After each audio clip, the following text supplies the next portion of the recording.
We finna do in the cookout, man. We got a couple tournaments going on. We got the basketball tournament. Wait, what? Hey, hold up. It ain't outdoors. We rented out the gym. It's a real basketball tournament, man. We got the a kickball tournament. Y'all want to get active in that? Then we got the spades, dominoes, and chess tournament. And I say tournament, Aki, so you know what that means. That means there's money on the line. And of course, we're gonna do what we always do. The food gonna be amazing. The food gonna be out of this world. The food gonna be in the fourth dimension. The fourth dimension? You might turn to the side. It might be an angel eating the food. That's how good the food gonna be out. Good night. I'm trying to tell you, man. Pussy so good, should've put it in my coffee. Yeah. If you play up that Glock like back the fuck up off it, nigga. You heard and I can see it in his face. Time to bring that bait, my shit raw. I'ma bust their head no matter what I play. I'ma take the word, you get that bread, bitch. What I say, hold a run, going undefeated just like O.J.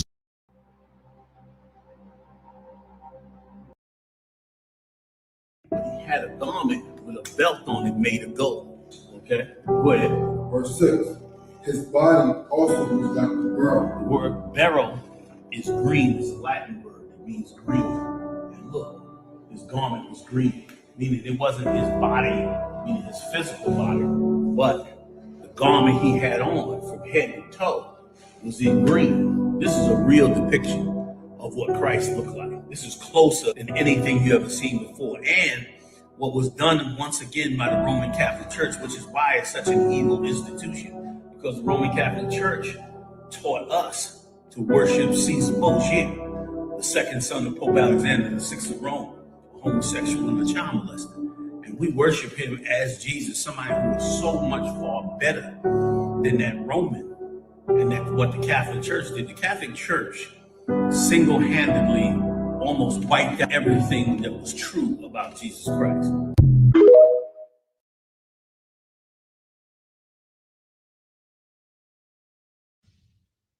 They're one west. They're one west. They're one west. Won't let them get the best of me.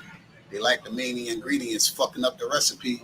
Stolen identity. That shit should be a penalty. They think they seeing me. They lost their marbles like Kennedy.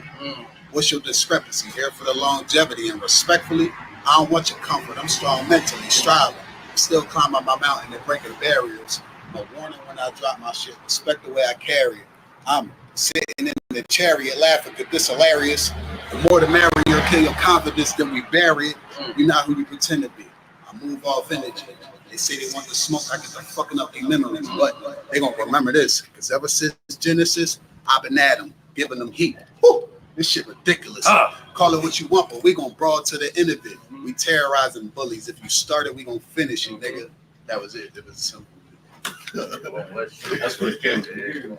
White. They're one west. They're one west. They're one west. They're one west. They're one west. They're one west.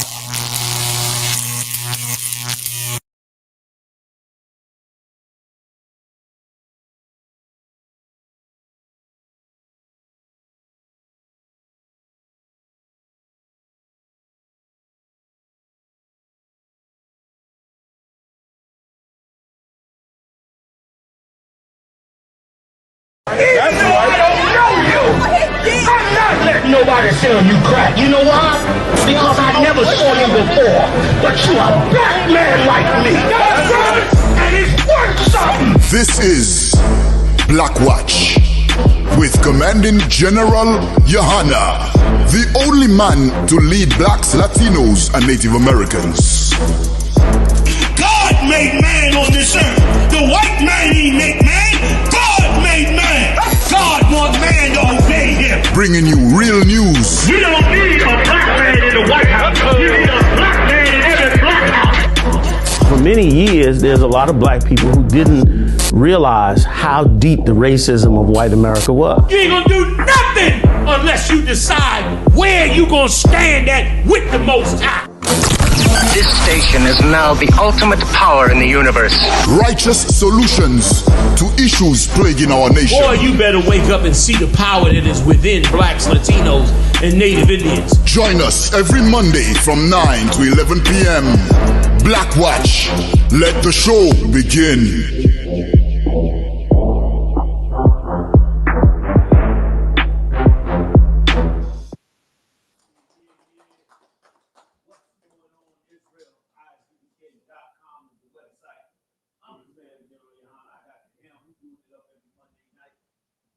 Boy, we full of energy tonight. We got the heavy hitters in the building tonight. General Muhammad, give it up. Yeah, yeah.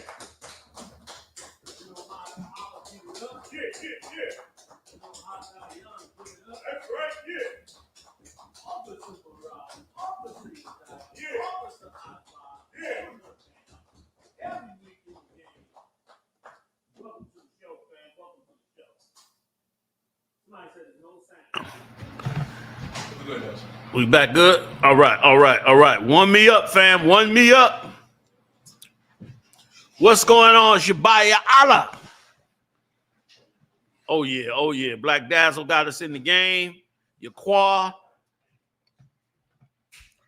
Lakamawan. Nizam. Oh, y'all killing it. I can't even keep up. Yeah.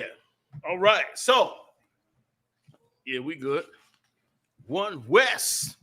Simbalak, Micah Israel, Shanae Morrison, everybody in the building, Twill Williams, Zah H.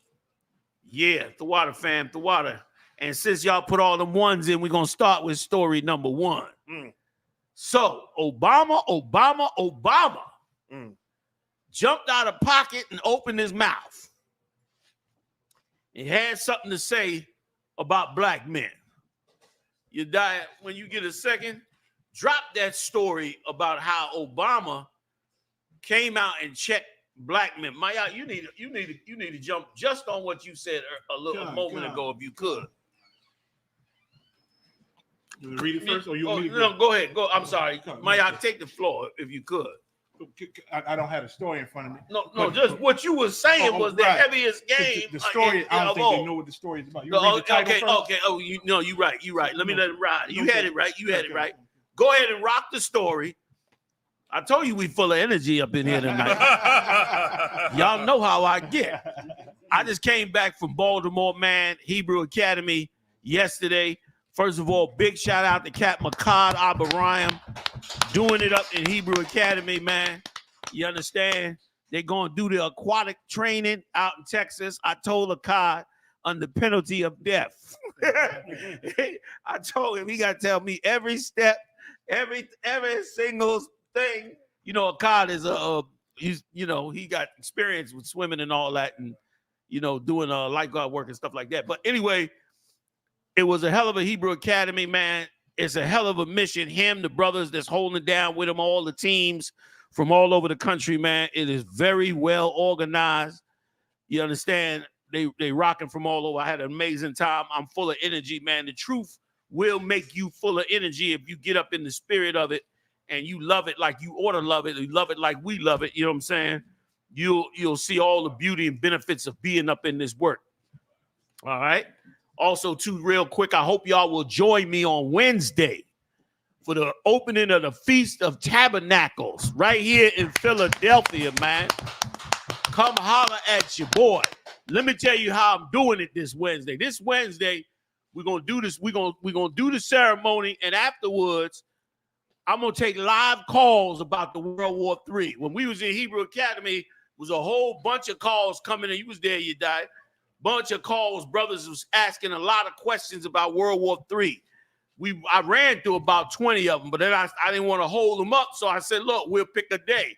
Then somebody said, yo, Feast of Tabernacles is coming up. I said, no sweat, we'll jump right on it. We're going to be up in here Wednesday night, 7 p.m. live. You're going to be able to call in, ask your questions, whatever the case may be, man. We're going to turn it all the way to the top. I got YAHUAH. Officer YAHUAH up in the building with me tonight. I heard YAHUAH. I heard you are in charge of the grub and all that. Oh, my God. In the name of Jesus. YAHUAH and his wife coming. They like the Terminator when it comes to food. You know what I'm saying? So they in charge working with all the sisters, man, and bringing it up. So this Wednesday, man, come on, hang out with your boy. This Wednesday, Feast of Tabernacles. Let's honor the Most High. The Lord put us in them tents. We going into World War III anyway. You might be in tents in about 2 seconds, okay? All right? Who knows? So we're going to get it in. So now I got the little bit of energy out. Let me let you read the story so Maya could drop in with these heavy points he was bringing in before we even came in on the show. Go ahead, please. Khan, sir. Obama's call out to black men touches a nerve among Democrats. Is election year misogyny at play? Somebody look up the word misogyny for those that may not know. And we'll run it off. The nerve of this Hamite. You understand? The level of disrespect. Not only the level of disrespect, but the level of disrespect that you can't even see. I ain't even gonna say it. I'm gonna let General Mayat say it, but go ahead. Who got it? Oh, okay, he got. Oh, go ahead. But you got to come to the mic though to read it. The water. Misogyny is the hatred, contempt, or prejudice against women or girls. Now, how in the hell you gonna say black men are misogynists when they making more love songs about black women since they got out of slavery, since in slavery, since in slavery? How you gonna tell Latino men that they misogynists when they about the most suave bola machismo, you understand, tribes on the planet? Go ahead, Maya, you got it. Oh, and it's so ridiculous, like the general bring it out. They don't nobody love women more than blacks and Hispanics and Native American Indians. Hell, we love them too much. So the I.S.U.P.K got to teach them to be strong against their women because we love them so much. Teach them how to take a stand and guide their women. You understand, the proper way, because we love them so damn much. You understand? And it's just a guilt trip to make you want to vote for the East Indian Kamala Harris. That's all it is. Just a guilt trip. And once again, and Barack Obama spoke against black men in the past, right? Yes, he did. Years ago, he spoke against black men. In a church. In a church. In a big Baptist church. Right. Black, like we the only demographic that Barack Obama speaks against, that anybody speaks against, really. We the only demographic that politicians can speak against plainly. We talking about black men, and we down in black men, and get away with it. Nothing's happened to it. They don't do it with nobody else. There's so many things that can be said about those mega hat wearers and them Trump supporters. It's so they barely want to call them racist, right? Because they want their vote. That's right. So they barely, when they talk about it, they try to put it all on Donald Trump, but they stay away from talking about the voters who voted for Donald Trump. They will not speak against those racist Bubba white men. You understand? Right. But it's so easy to speak against the Negro. Nothing happens. There's no investigation. There's no uproar. There's no black hate. There's no anti-Semitic groups and programs when you speak against black men. But you say something tiny about them small hats, boy, it'd be a whole ADL and what's his name? That cat, that Jewish cat in charge of Netanyahu, the one in charge of speaking. He do the interviews and speak against anti-Semitism and all that. I don't even know who he is. Man. Not Shmuley. The guy who speaks, the guy himself. He speaks for them. Yeah, it's an Edomite, famous. No, this is like a hired cat. I think he like an official. Anything happen, they bring him on. Yeah, he talk about it because he defend Israel all the damn time. He's always up to ready to defend him, but nobody defends us. There's no programs, no nothing. They even got the Asian hate now. And as long as black people been suffering and been spoken against, they got no groups or programs to defend us, man. The Lord truly knew what he was talking about because he is the Most High when he said a nation not desired and Zephaniah. That's what we are, and that's why Barack Obama and everybody else is able to speak against us, but they will not talk about them Trump supporters. That's right. Give it up. Give it up, man. Let me tell y'all, man. Jonathan something. Go. No, I can't remember. Go. I'm going to find his name. Yeah. Oh, God. Let me tell you something, Mark. What you said is so heavy, General, because once again, like in these higher echelons of this society, black men don't get to speak up or be heard or be defended as they should. Here's a Hamite, not even one of ours, that grew up in Hawaii, became president of the United States. They brought him in. He's not us. You understand? Promised, hope and this and change. Black people cried at this Hamite's inauguration. And I knew it was a death sentence anyway, because the first thing he did when he spoke up, first he said, when he was running to become president, he said he'll sit down with any nation. Iran, any nation, he said he would sit down. Then when he got in the Baptist church, he got up and told black men, you ain't a man because you have a child. He threw us under the bus to get in the White House. To get in the White House, he made us the scapegoat. And brother, we ain't being the scapegoat no more. That's right. You threw us under the bus to get in the White House. Then you got in there for 2 terms. You bailed out AIG. You bailed out all the big corporations. Wall Street lived good under him. Obamacare is a Wall Street project. You understand? They got rich off of you. And what'd you do for black men? You set up some kind of social group, some kind of self-help group after you got out of the White House. That's what you did. So you disrespected the hell out of us. After you said you'd sit down with Iran. You'd sit down with Iran, but us, you throw under the bus. Now you come around now and charge us? They out of touch. Now, make no mistake, I don't give a damn which one get in the White House. Yeah. I don't care if it's Obama. I don't care if it's him. It doesn't even matter. But what is so righteous, let me tell you what is so righteous. What's so righteous is that black men have come together and pushed back on the real evil, which is you pushing the black woman up over black men all over this country. That's right. First of all, don't nobody have a worse relationship with the police departments of the United States than blacks and Latinos. Don't nobody have a worse time. Blacks and Latinos catch hell under the police department. Kamala Harris, not only has she been a district attorney, she sat up, this broad sat up on Howard Stern and said just recently, and said, I locked up a whole lot of people. She locked up a whole lot of people. What do that translate to us? It translates that she locked up a bunch of black men. And then they had a clip circulating where she said, with this, the power I have with this pen is I can have you arrested and tied up in a case. I'm paraphrasing. She said, and even if you eventually become innocent, you will have spent money and did all that. She talked about how she could just destroy your life, basically, by bringing in that. Black men have been kicked down a ton. And here's the part that don't never hardly get said. The reason black men are pulling back is because black men are suffering under the hands of these black women and Latino women. Yep. They suffering in these houses. They economically can't have no power over these women. They begging really for a bed to sleep in. Being thrown in the streets, can't hold a job if you get one felony, even 20 years later.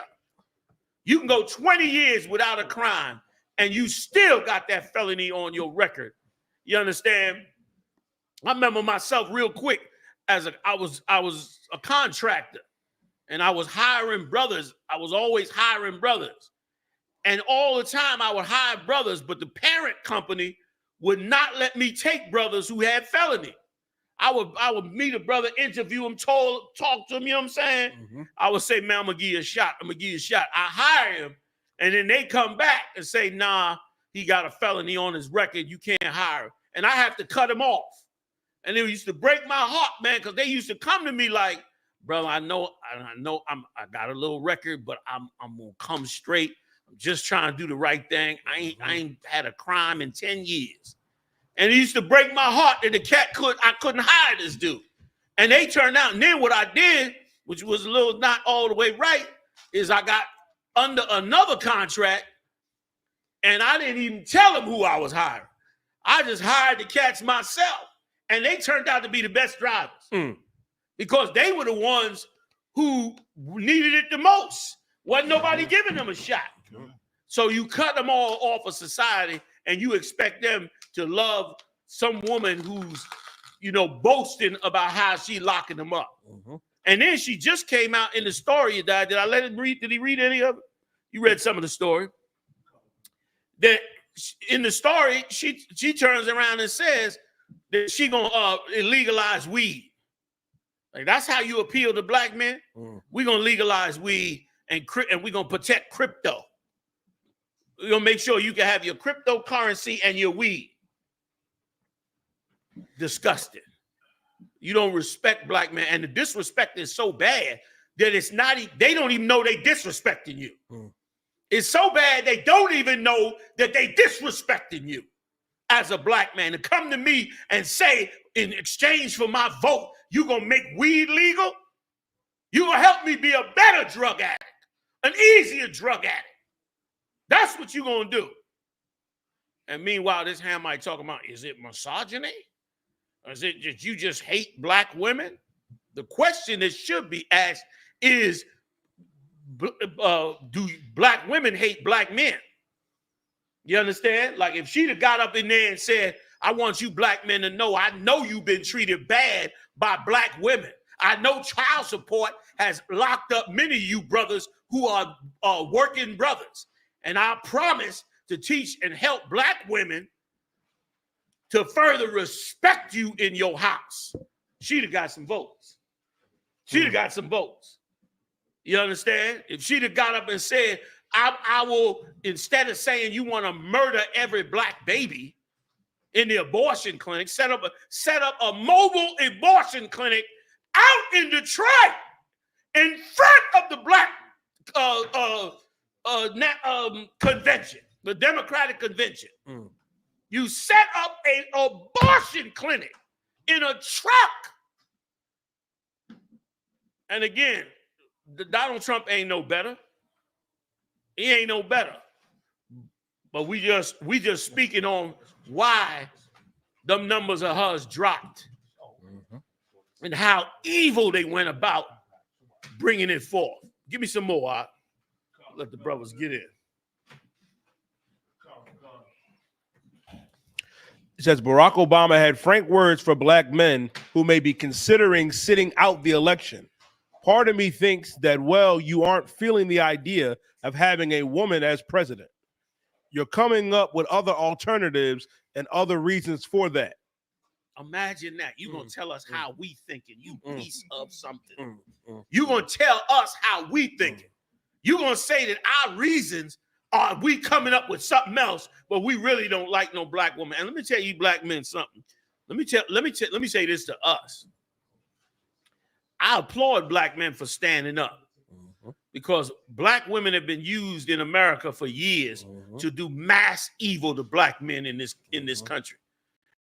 And you pass laws to empower black men. You dragging them out their house in the middle of the winter time. You decide to wake up the next day and be a whore, and you throw him out the house to bring your new man in. You disgusting pig.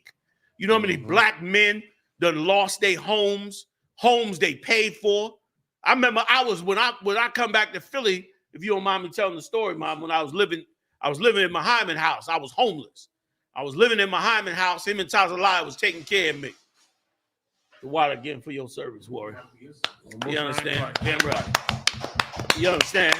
I appreciate it. And I'm living in the house with him, right? And the neighbor, I hear her arguing with her man all the time. And this cat was some kind of carpenter, built a deck on the back of the house. You know what I'm talking about. Built the stairs all down the back, redid the whole front of the house, was working on the house. It was just him, her, and his daughter. And one day, I said, Muhammad, man, the brother gone. What's up? Muhammad, break it down. You know what's up. The usual. She angry. Mad. Now, this man done bought this house with her and spent thousands of dollars to get this house and to live with her and to pay these bills. And what does she do? She just get mad one day and throw you in the street. And the white man's the devil. You hear me? Because he, damn right, he is the goddamn devil. He knows that your woman is emotional. He knows she's emotional. He knows her emotions go back and forth. He knows this already. So he knows that if he passed laws that give her power to do things like that, that she will get inevitably have some emotional change, and then you'll be the victim of her wrath. Some black men scared to speak up to their woman because of look at the hell that these brothers is in. These brothers, you ride through these hoods, man, these brothers is in hell in these hoods. You understand? We used to have a saying, go to the Chinese restaurant on any given Friday night, and the line is out the door. Remember that? We used to say that down D.C., y'all? Yes, sir. Because all them black men who don't have a woman to hand them a decent plate of food. And you talk about we finding other reasons for that. Black men want to be men. Latino men want to be men. Native Indian men, they don't know how to be nothing but men.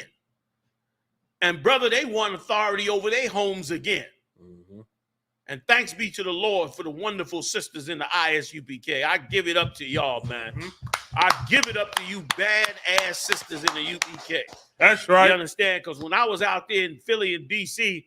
and cursing y'all out on the street, I just knew none of y'all was coming in here. I was cursing you out on the street weekly, y'all. I said, them bitches ain't coming in here. Fuck them bitches. Excuse my friend.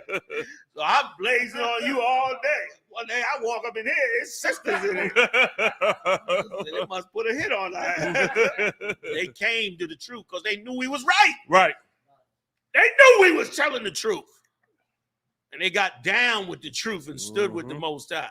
So damn that BS you shoveling. And once again, I applaud black men in this, that at least black men is finding themselves in a position where they can put some demands on that election now. That's right. Them laws gonna get sweet after a while.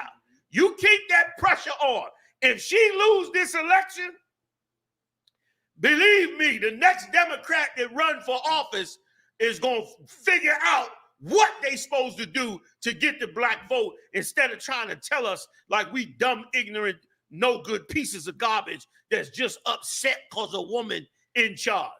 A black man can't even go into the Department of Motor Vehicles without getting choked up in the neck because he know when he get to the counter, if he get a black woman, it's an 80% chance he gonna get a monster that's gonna disrespect him at the counter. If he walk in the bank, he know he got an 80% chance of some black bitch getting in his face when he asks a simple question. You hardly can't say nothing to these broads, even in the right, proper context. And forget about it if you get pulled over by a black cop, a black female cop. A black female cop in many cases is worse than a white cop. Am I lying? In many cases, she got something to prove. And a lot of times they either dykes or they done been molested and raped or they done seen some experiences with it. And I know my ex-rib, Salaki, Muhammad don't want me to tell. I know some sociopaths with some bags. I'm going to tell you straight up. I know some straight up sociopaths with bags. Muhammad know what I'm talking about. Listen, it was a struggle getting where I'm at now. You don't get to this seat without going through a few fires, goddamn. What you thought I floated up here? You thought somebody gave this in charity? I bust my ass to get it in here. Right. What you think it took to get it here? And I had to deal with some shit to get here. And that's why I'm here right now through the grace and mercy of the Lord. And we got some people that's messed up. But I applaud black men and Latino men and Native Indian men because you didn't let it ride. You backed up off of her and backed up off of her track record. They said she got brothers in prison right now that they don't want to let go in California because it'll damage the economy of California. They supposed to be released, and they wasn't released. Yeah. And you expect us to believe. So I'm not saying that because I'm for Donald Trump, and I know the brothers ain't for Donald Trump. But this is a question of the black community that a Hamite, once again, is trying. That's another damn thing. You done collaborated with Hollywood to totally degrade us as black men. You playing African music on black stations in rotation that nobody want to hear. Right, right. You understand? Well, nobody want to hear that garbage, that pretend reggae music. Right. You suppressing reggae music and bringing in this nonsense. You suppressing that reggaeton from the Simeonites and Ephraimites and bringing in this music and trying to get us to take up this music. You bringing Hamites into Hollywood, taking our positions and roles, glorifying Hamites with movies like Black Panther. Black Panther was a movie about black people. And you shame. Black Panther was a horrible propaganda movie against our soul. You don't respect us as a human being. And you don't deal with us with respect. And it is why it's so righteous that brothers come together and pull back in their power. Because in that power, then we could come together and decide what we need for us. Then when the politicians come calling, we'll let them know what it is we want. Instead of them trying to tell us what we doing and how we thinking and how we should be thinking when they're not even our own people. Right. I yield. You know, what you said is so heavy, sir. No sign of Christ. No sign of Christ, you know. I remember when Obama said in that church that black men got to pull themselves up by the bootstrap, right? And about us having kids and we ain't a man if we have a child. But he didn't do not one thing before office or in office to help us out in no kind of way in Chicago. While he was making that comment, Chicago was already the murder capital of this country. And he was he a senator or was he a comment? He was something? Candidate for president. Yeah, he come out of Chicago. Was doing things in Chicago while we dying at the murder rate in Chicago was crazy. And he making these comments about us, right? So now, we find out he's not about us, he's not us. The same program they used to put him in office, they did the same thing with Kamala Harris. Like they used another nation because they got brown skin and they could pass him off as us. They put on what's his name? Barack Obama in office, right, sir? Here we go with the same thing with Kamala Harris, right? Now, but the problem is, you ain't gonna fool us twice. Like how Commander YAHANNA said, big up to the brothers because they seeing what's going on. Like you lied about her track record, about her history. She ain't black. She ain't Jamaican. She is an Edomite. She's a oppressor and an East Indian. That's who she is. You can't get around that. And come from a family who was damn near running slaves in Jamaica. She come from a family that was indenturing the brothers and sisters down there. Go ahead. I didn't mean to cut you off. Yes, sir. You can't get around it. And brothers are now starting to see what's going on. Like, we ain't slow as a people, man. You know what I mean? The Lord has put his spirit on black men nowadays, Hispanic and Native Indians, to really see the truth of what's going on. And before, when we wouldn't say nothing, now we are saying something. Now we are not just going along to get along like how you think we supposed to be doing. Ain't going to happen, man. Watch what we tell you. Real soon, you're going to see black men really put on the spirit of the Lord and not take your BS. You ain't be able to shelter to us no more, man. That's going to happen very, very soon. And you start to see signs of it now. That's why they pushing back against her, knowing that she ain't one of us. You know who pushing the fact that she one of us? Black women. Right. Black women pushing it. A lot of black women pushing the fact that she black, but she ain't black. Go ahead, sir. Was you done? Yes, sir. Go ahead, sir. Yes, Real sir. quick, Haas, you hit a nerve on that one too. All they did was take that little heathen and brought her down to Howard University, had her join a sorority, and all of a sudden she became an instant Negro. Yep. All of a sudden she was a sorority sister, this or that. You was horrible, man. It's horrible how they meant and just tried to play us for nothing. Just deal with us as we were nothing. She just joined Howard University, and all of a sudden, she became who she is. Once again, go run for office. Don't play us and disrespect us. Don't call the ex-president out to disrespect us. Don't do that, okay? Because you're going to push us away even further as a group. And black men, you got a chance at power right here. Now somebody just texted me that she just started a new initiative on how to empower more black men. She got a new initiative. She's setting up a new, all of a sudden, you've been in office 4 years. You ain't figured it out that black men needed some help, that they was oppressed, hated, chased down. All of a sudden, you figuring it out now? Why? Because you trying to get in the White House? Like, come on, man. Come on. But it's a good thing for us. And we should learn from it. We should learn that our brotherhood is how we have power. Right. We coming together. This is how we have power. And Haas, you said something heavy. You said you seeing the signs of it now. You right. Guess what the signs of it is? They emptying out your churches. That's right, sir. Black men is running out the church, brother, like crazy. Them homosexuals, give me that story we coming to next with that sodomite talking about you shouldn't feed the poor. Here's another abomination before the Lord that you black women erected, that you to uphold. Those LGBTQ members and pastors and all of them like T.D. Jakes and the rest of them, and that one that died of AIDS down there in what, Dallas, some damn where, what's his name? Eddie Long, and the rest of them pastors, you black women are the ones that upheld them. You in there every Sunday paying them tithes and buying them Rolls Royces. You doing that. You doing what Eve did in the garden. You went and feed and say, see, you don't want black men in power because they're going to tell you the truth about yourself. That's right. And that Hamite ain't going to mean nothing. I mean, that heathen ain't going to mean nothing to us. You understand? Once again, big shout out to all the sisters that come into the I.S.U.P.K. Y'all the strong of the strong. You understand? You the strong of the strong. I didn't believe none could make it. But I see I was wrong. The strong sisters came up and stepped to the game.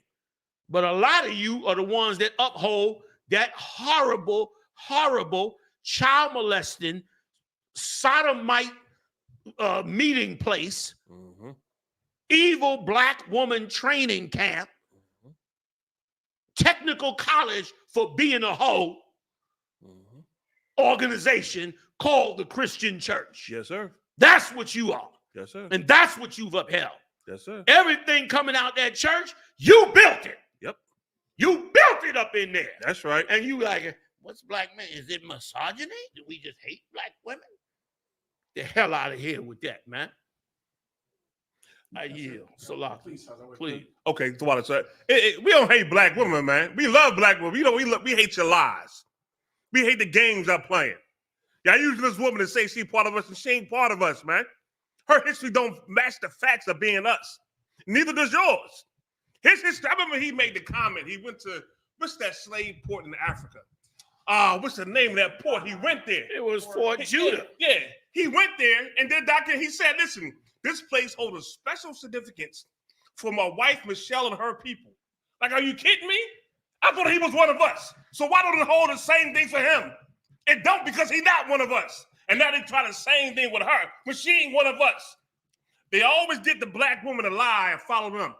And what you said was so heavy to them about the black church. Let me tell you something. I had a great aunt that sat on a board. I think she was the top one on a board of that church down the bottom, Mount Olivet Tabernacle Church, down around 43rd Street. Yeah. She sat on a board. And I remember sitting in the kitchen with her, and they was talking about how this young pastor they was going to hire, but that he has to teach what they want him to teach. You understand what I'm saying? So, like, you can't teach the truth, but you're going to teach what we want to teach you, or we're going to fire you. That's the power they got in the Christian church, which is why the church is the way it is, which is why these women can get up there and say a lie to us in the church. They push that narrative. And now black men get tired of that narrative. So I'll be out of that church. So we ain't in it no more. And I numbered all women in that church. And that's why the Lord said in Jeremiah 23, he said it, that he was going to destroy your pastors in front of your faces for the lies they teach and they taught to us. And it's happening right now in front of us. It's like it's if I can, just a bit, and how just the back, how that was great what you just said. Black men are tired of getting played. Yeah. We just tired of getting played, man. We tired of getting, listen, and it's because of the I.S.U.P.K. and us teaching all this since 1960 years, the word is getting out, man. Even a lot of millions of brothers out there hearing us, they don't join because they don't want to give up the cigarettes. They weak for whatever reason. They don't come in. But they do hear a lot of things we saying and know it make damn sense. And they waking up to the fact that everybody trying to play us. And black men making an attempt to try to take a stand. They ain't going into church. I even heard Steve Harvey said, I was surprised. He said, yeah, ain't no black men joining the church. Steve Harvey said it. And he the most cheesiest Christian in the world. He said, ain't no black men joining the church. I said, damn, he even know that. He understand that. Because black men tired of getting played, man. And we know Donald Trump ain't the answer, but we know Kamala Harris ain't the answer either. How come black men, like the general brought out earlier, we only get help when it's election time? Right. Or what promises of help. Yes. We only get promised a lot of help and programs to make our lives better housing, cheaper taxes, this and that, inflation. We get all the good promises when it's election time. Meanwhile, nobody does the work to say, look what I've done for you already. Yep. Put me in office. Put me in office. Look what I've done. Look at my record. I've done this for you. I've done that. I showed my love. Put me in office. That's who I want to put in office. Right. You understand? And make no mistake, we not down with voting or none of that. Our God, the laws tell us it got to be 2 criteria for us to vote. One, the Lord got to choose them, and they got to be an Israelite. You know what I'm saying? And the only person that fit that bill right now would be Commander General YAHANNA in the spirit of Christ.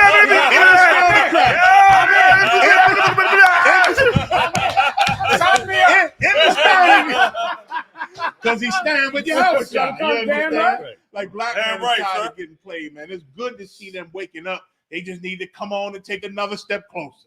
That's it, slide. Give it up, yo. Good, sir.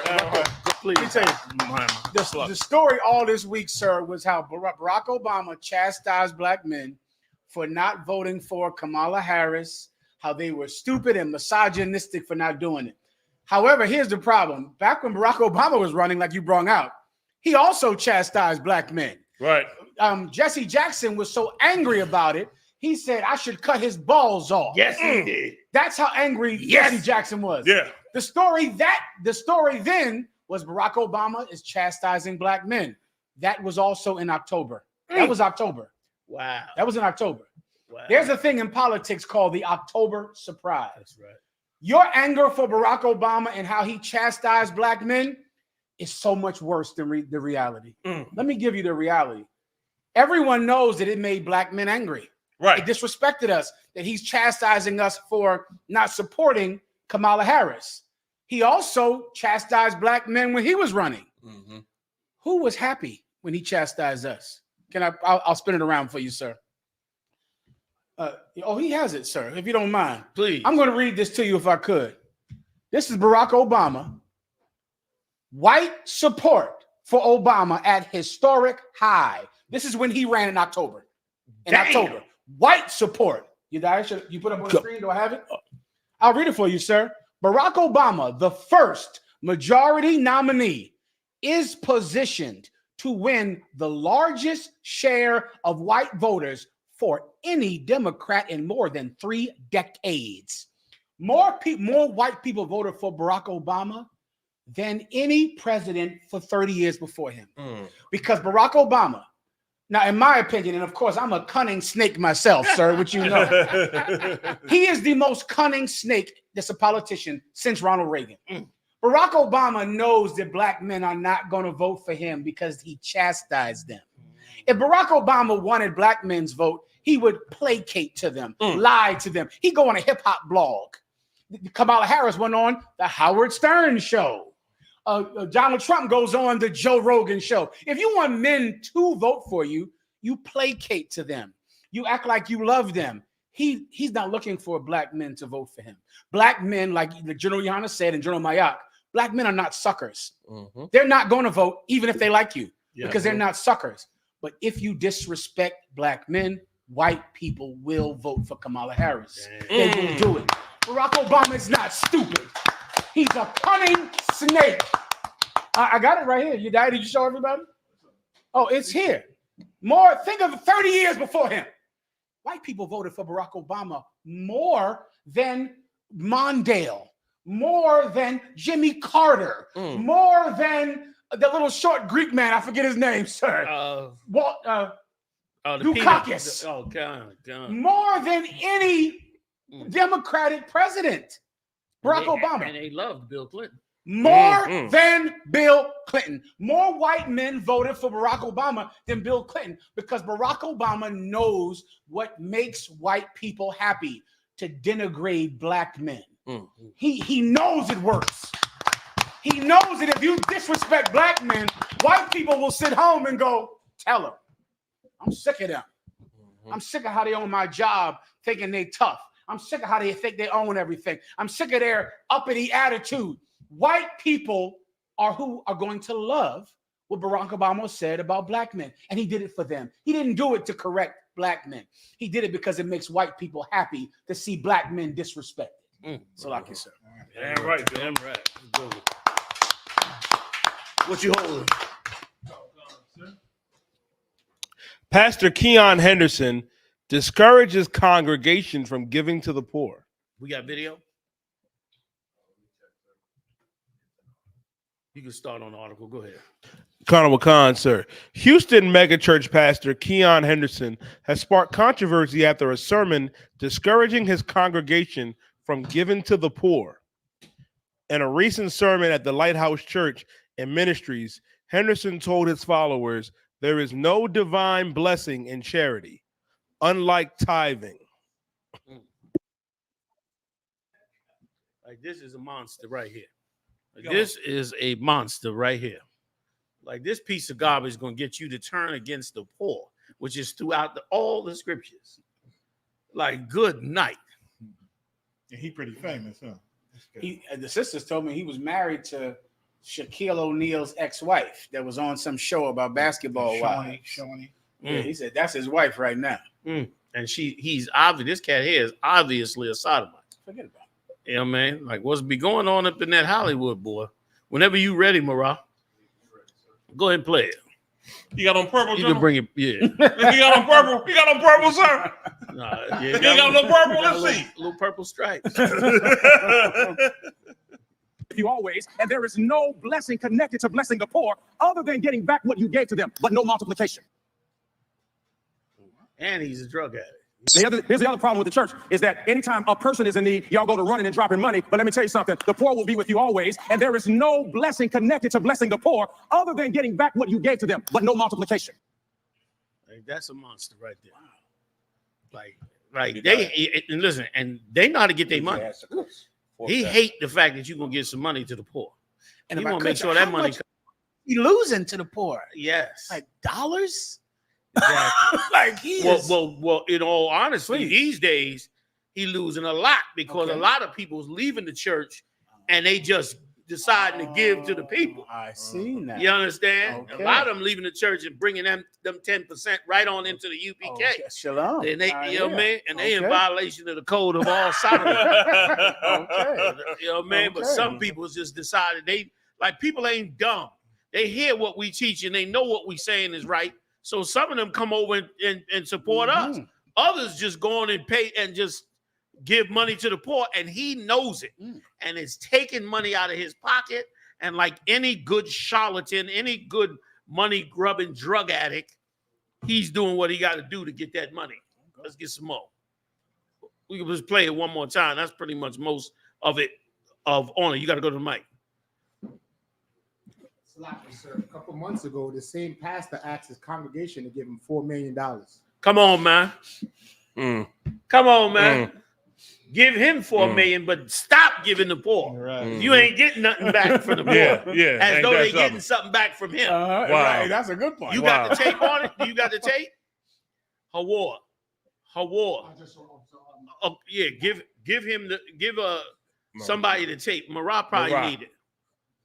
And let him add it to it. Yeah, you can get it. Okay. Yeah, let's check it out. Come on. Is that on the story? If I could, while they doing that, not Mariah, you die. Can you get Ecclesiasticus, the 4th chapter, while you doing that, brother, or you need time? All right, read. And listen, this is what I want y'all to do. For time's sake, I'm not going to start at verse 1, but I want y'all to, on your own time, read from 1 down to verse 5. Ecclesiasticus 4 and 5, real fast, warrior. Conor Wakan. Now they say don't give no money to the poor, right? Them purple cats say the same thing. And always holler about we ain't supposed to give them to the poor. Here's what the Lord said, read. Conor Wakan, Ecclesiasticus chapter 4, verse 5. Turn not away thy eye from the needy. Read it again. Turn not away thine eye from the needy. Isn't the poor needy, man? You're the most high hand. Damn right, sir. Damn right, sir. Go ahead. Isn't the poor needy? Don't they need things, man? Don't they need some food, some clothes that you can help them with? Don't they need these things, man? Read. Conor Wakan, sir. Conor Wakan, and give him none occasion to curse thee. Don't have that poor man curse you because you got all these riches and money and power and authority and don't want to give them nothing. Don't give them a need to curse you. Go ahead. Conor Wakan, sir. For if he curse thee in the bitterness of his soul. I mean, he's suffering and catching hell. And he cursed you because you got all these riches and power and authority and money and don't want to give him anything. Go ahead. Conor Wakan, his prayer shall be heard of him that made him. The Lord's going to hear that prayer. The Lord's going to take up their cause. And the Lord's going to deal with you for it. That's heavy. Give it up. And this cat has, he not only not going to do it himself, but he going to cause millions of people not to give to the poor. He teaching the people not to give to the poor. What the hell is that? Even in our laws, man, we had the law of gleaning. Yeah. Where in your fields, in your crops, you can't pick it clean. You got to leave it for the poor. Right. Because the Most High always got the poor in mind. Great, Right. Great scripture. Most High is right.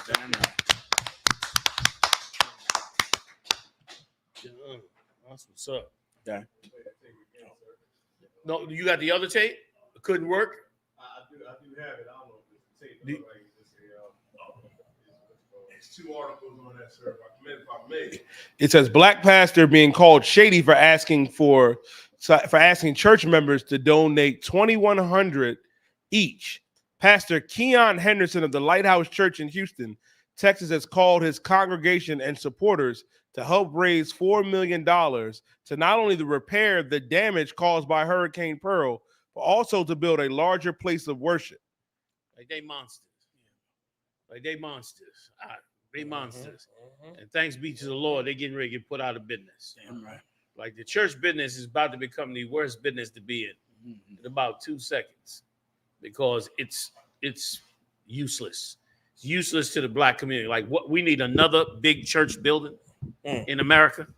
Black people need another big church building, which the money ain't going to the church building anyway. And as far as the repairs, you know they got insurance on it. That's right. But here's why. They got to get that mortgage payment to the white man who done gave them that church. That's another thing black people don't know. About 80% of black churches are really financed by rich white churches. The rich white churches are the ones buying the property. And then your pastor got to go over there and bleed you out for all the money to pay for that damn church, which is ridiculous, man. And none of it is about the Most High. You had your hand up, your diet, Salaki. Please. I had his net worth, $8 million. And he's gonna tell you he got $8 million and tell you that giving money to the poor don't help nothing. Like what a monster! That's the exact person who should not be in charge. Go ahead, Salaki. And if I may, sir, after the hurricane damage, it was another mega church, you know what I mean, guy that let him do services while the repairs were being done. His name is Joel Osteen. There you go. And meanwhile, Joel Osteen closed the doors on his church when black people needed it as well during his hurricane. Like they monsters, man. And you know what? You stupid black women. The scripture said he that creep. They that creep in the houses of silly women. That's right. And you dumb, stupid black women, the ones of you that's in them churches, you getting what you deserve. You get some homosexual to game you up and take all your damn money and just make himself rich and don't do nothing for the poor or nothing for the people. You understand? And we be so pissed over it because we know what it takes to help drag black men out of hell. We know what it takes to pull them up out of the dirt. This is hard work, man. This takes out. These young men is in here working all the time, pushing, teaching, moving, shaking, traveling, on planes, off planes, answering the call all hours of the night. They really waking black men up and pulling them out of the darkness. And it's a lot of work. And meanwhile, you lowlifes in these religious institutions just sitting back collecting money and letting the people starve and die. This is such a common thing in the scriptures, man.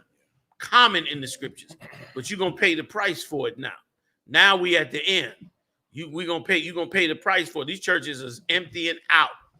Ain't got but a few mega churches left. T.D. Jakes, they said, is scared to death right now because we about to find out what it means to be swallowed. You understand? Because it's getting ready to come out what the hell he done been doing. Him and the diddler. Oh, she got the right name for him. That Jaguar, right? She called him the diddler. She got the right name for him. Like, that's what's getting ready to happen out here. Salakia, I yield. So if I could, one more. Let me get Ecclesiasticus 29, 8 and 9 real fast if I could, sir. Because I got one more for you. If you got any more doubt about what the Most High said about the poor and giving to the needy when you need to help them, Contrary to what he said, the Bible says this, man. If any man speak, let him speak as the oracles of the Lord. If you're going to talk and speak about the Most High, you got to talk from his words. Well, here's God's word on that. Tell him where you're at, brother. Khan, sir. Ecclesiasticus chapter 29 and verse 8. Yet have thou patience with a man in poor estate. These people that's poor in the poor state right now, they didn't catch in hell, they done did some things wrong or whatever the case may be, but they down and try, they down and out. Like how Jeremiah brought out. In Israel, we always had a law of gleaning. If you were somebody with wealth and power and money, you couldn't glean the edges of your field. That was for the poor, right? Read, brother. Khan, and delay not to show him mercy. Not according to what this cat just said. He said, don't give him no mercy. Don't show him, don't give him nothing. Don't give him no mercy. But the Lord said, don't delay in giving him mercy. Meaning, give him mercy because of the state he's in. Go ahead. Khan, verse 9. Help the poor for the commandment's sake. For the what? Commandment's sake. For the what? Commandment's Go sake. ahead. And turn him not away because of his poverty. That's what the Lord said, man. That's what the Most High said. Yes, sir. And Christ turned around and said, blessed are the poor, for theirs is the kingdom of heaven. So how you going to get evil with that? You know what I mean? Churches, man, I can't wait till you gone. You the problem. You the big. And we always said we the only ones that ever said it. We the only ones that ever said that you churches are the biggest problem in the black community. That's right. We've been saying it years ago. People was like, how could you say that? The church is the place of God and that. Come to find out now, everybody see. You harboring all the money, you destroying everybody's woman, and you teaching such falsehoods that turn people into monsters, man. And let me tell you too, what you saying, Oz, yeah, sometimes they do have, they done did something or whatever, but you know really why a lot of people end up poor? Because a lot of people are kind. Yeah. A lot of people won't blow your goddamn head off when they get robbed by you, when you go do evil shit, evil landlords, evil cops, evil businesses. You robbing these poor people, man, and doing them in, and a lot of these is just regular people that are not criminals. And they just suffer and suffer and suffer until you stole everything from them. You take everything and swindle and cheat everything. You do it to the elderly all day long. And they end up in hard times. And that's why Christ said the kingdom of heaven is there. Because he know how they got there. He know they got there because they wasn't the vicious slime ball that your pastor is. They wasn't the evil slime ball that go robbing, you understand, and doing evil shit, excuse my French, all up in these damn churches that's in there with some secret homosexual relationship like that Eddie Long flying young boys to Australia and all that.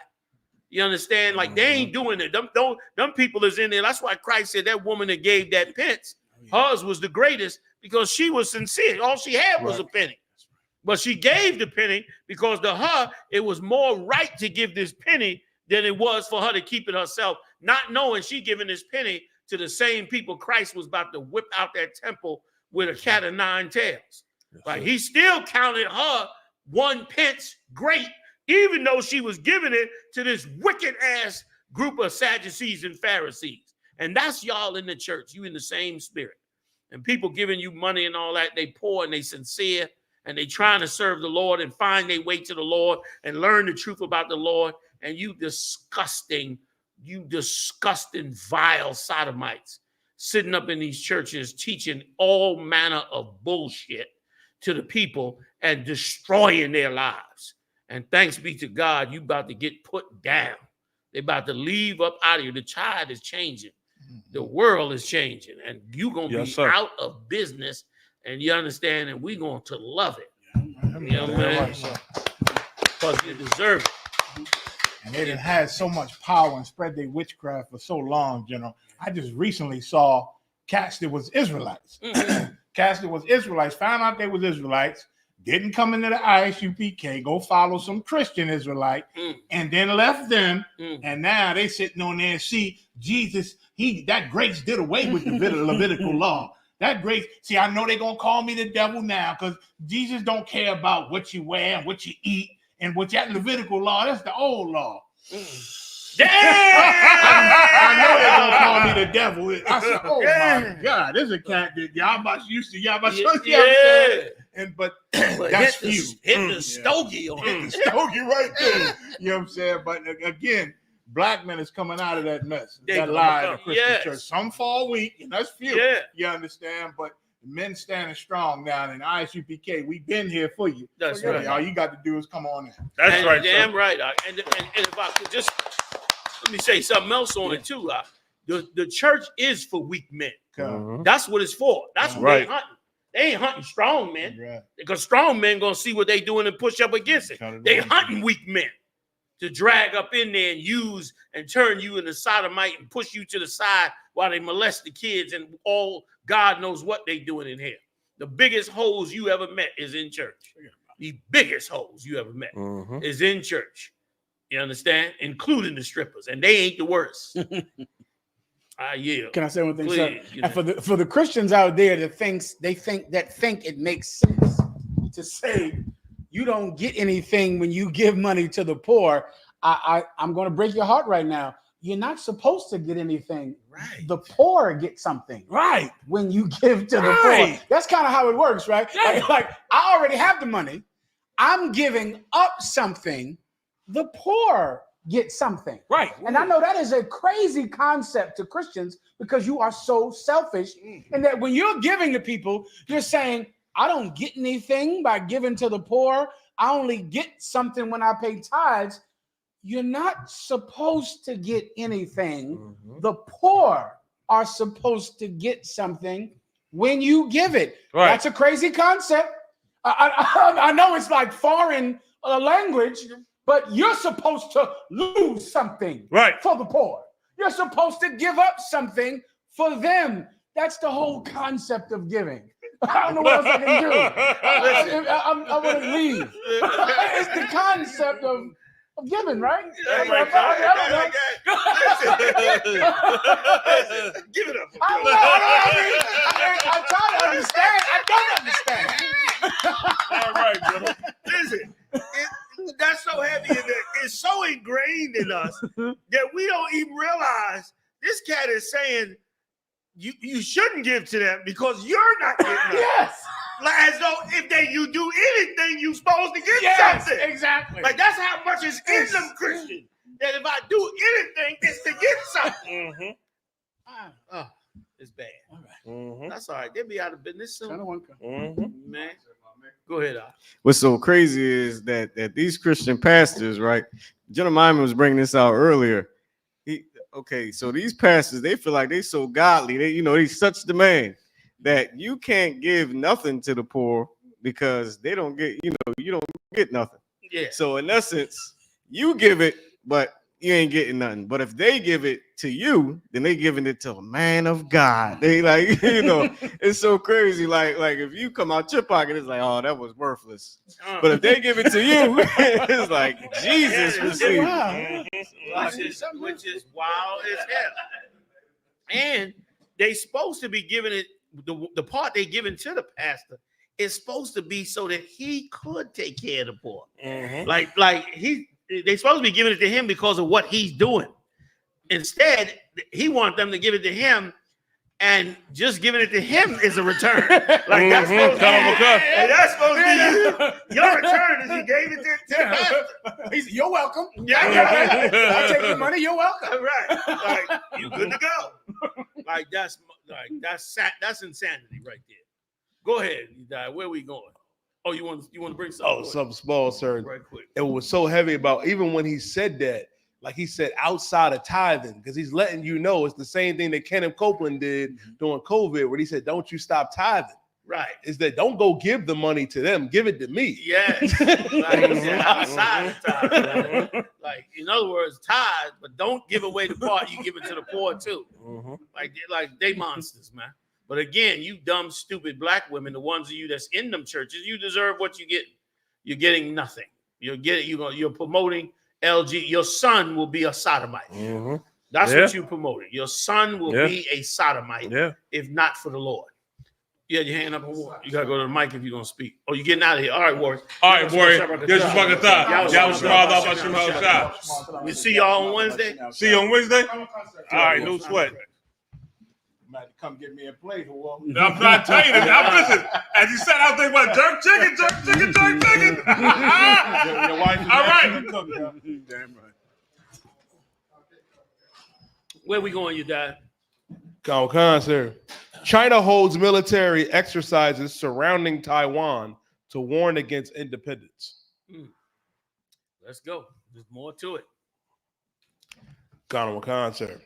China deployed an aircraft carrier and other ships and warplanes in a large-scale military exercise surrounding Taiwan and its outlying islands Monday, simulating the sealing off of key ports in a move that underscores the tension. It's like the tense situation in the Taiwan Strait.